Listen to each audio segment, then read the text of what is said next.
All right, good morning, folks. So, if you're looking at this looks pretty weird to you. You see a bunch of different color squares, and it definitely is a bit odd. But what we're looking at here is we're hoping to give you guys an idea of what a literal equation is. And before we start throwing all the numbers and craziness at you, we want to give you just kind of a insight to, well, literal equations aren't as bad as you think they are. So, what I want you to do first is use the post-it notes on your desk if you've been provided them, and see if you can create an equation that looks like this one. So we actually have an equation here, and it's kind of weird since they're post-it notes organized, but give that a try. So now what you notice is that what we really have here is we have a yellow post-it note equals, we have an equal sign equals our green post-it note times our blue post-it note plus the orange post-it note. Okay, so whether you have the same colors or not, try to create that same type of equation. Now, here's the thing. Right now, the one that is essentially solved for or by itself is this one right here. This right there is what our equation is equal to. Our yellow post-it note is by itself. But the question is, well, what if I really wanted to solve for the blue post-it note? I wanted to figure out, okay, well, what is the blue post-it note equal to all by itself? Well, you guys know that we can't just throw it over there by itself and put everything else over here. We have to do some particular steps to make that happen. So let's return this to where it was. So let's think about that for a second.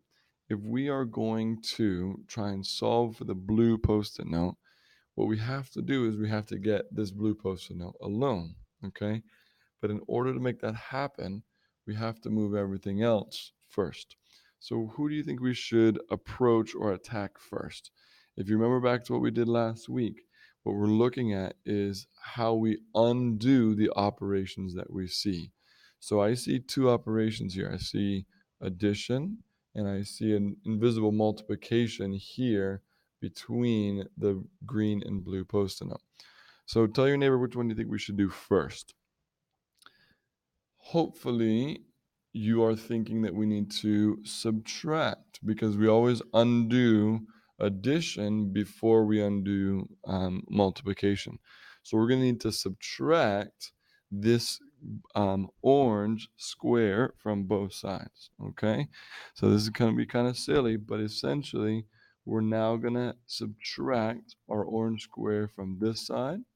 Okay, and then we're also going to subtract our orange square from the left-hand side. Okay, so if we subtract it over the left-hand side, we're also going to have an orange square over here. Now, here's where it starts to get a little messy, but it's okay. We're just for the sake of our example, we're trying to help you see what we're doing here. Okay, so if we subtract those orange squares over, what happens to our orange squares here on the right hand side? These two cancel each other out. They are no more, right? Okay, so let's kind of clean this up a little bit and see what we're left with. Okay, so let's get ourselves some room. So what happened was we subtracted that orange square over. So now really what our equation says is yellow square minus the orange square. Yellow square minus the orange square. All right, let me kind of group those together. Okay, so these now are together. All right, so we can't separate those. That's yellow minus the orange.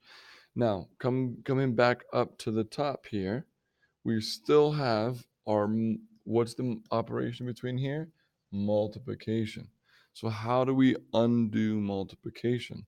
Well, the only way to undo multiplication is to divide. So we're going to divide, all right? We're going to divide, and who do we divide by? We always divide by who we're trying to move. So in this case, this is the one we're trying to move right here, this guy right there. So if we're going to divide, we're going to need to divide by him, okay? So we divide by our green square on the bottom, right? Once again, this is silly, but I'm hoping this is kind of helping you see what we're about to do. So now we're left with these cancel out, and we're going to also divide by the green square on the left-hand side where we have our other two post-it notes ready and waiting for us. Come down here, we're going to divide right here on the left-hand side. And we divide by another green square because whatever we do to the left-hand side, we've got to do to the right-hand side and vice versa. So now with all that left over, the green squares have canceled out, everything's gone. The only thing that's left is our blue square. And our equation now says, we scroll down here, yellow square minus the orange square all divided by green equals blue. And that's essentially what we're trying to teach you guys to do today. It's not going to be a pretty answer. It's not going to be clean. It's not going to be just a number. It's going to be some crazy post-it notes moving around on your desk. Yellow minus orange, all divided by green, all equals blue. So just to kind of get you prepared for what's coming, that's kind of what we're looking at. So let's keep practicing and we'll keep going from there.